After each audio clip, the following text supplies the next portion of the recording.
Well, Chris wanted to know, what does data portability mean to me? And so I thought, well, gosh, I want to be able to control my data, move it around wherever I want to go. I'm in one network, I want to move it to another network, and then I want to move it back. I want to have a new kind of editor that I can edit and change my data and basically control wherever I want to move it. Now, one of the limitations of data portability is that it's not interoperability. So I want that too, but one thing we want to do is make sure that all these Robert Scoble types can't come in and just grab other people's data.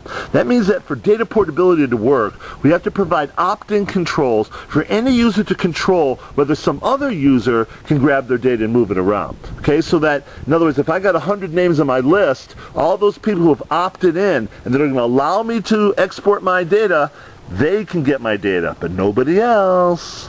Hey, first, hold on. Now, before we create yet another organization and sing Kumbaya, let's make sure that this organization should, create some testing and compatibility labs, lots of good use cases, identify all the holes in the standard system so we can plug those holes, help create roadshows to promote this stuff, really focus on being an advocacy group to educate. That's what we need. We don't need yet more technology. We have plenty of people to do the technology. We need to help others.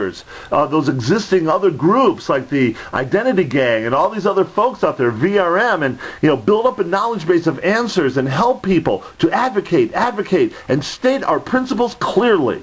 Another thing to think about is that we need to be able to suck just as well as we can spit. I want to be able to take my data out and put my data back in. Data portability should be symmetrical, two-way APIs.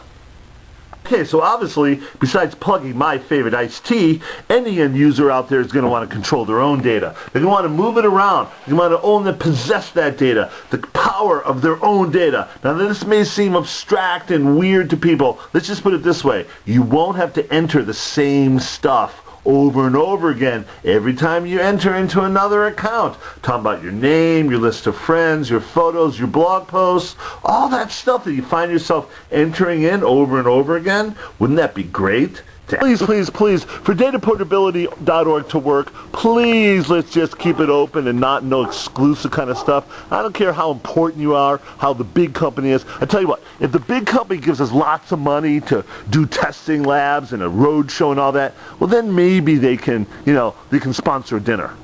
A great use case scenario I like to use with data portability is when I go to a college reunion and I find that I've got all these friends who are on all these different sites. So one's on Facebook, one's on MySpace, the college has stored a bunch of swag and it's selling it on Amazon. Somewhere else they've got some data about the college reunion. And now I want to take all this information, I want to aggregate it together and to create a brand new kind of, I don't know, call it a social network, call it a mashup. Now I got to be able to move that data around. That's what data portability is all about. Okay, now let's have another use case example. Let's say I've got a network in Ning. Now I'm not talking about an individual personal account, I'm talking about an entire network.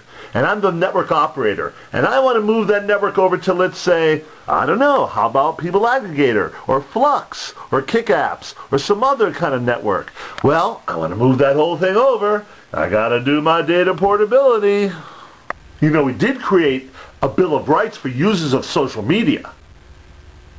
I created a storyboard for this video because I was really serious about doing a great job. My name is Mark Cantor, and I want data portability.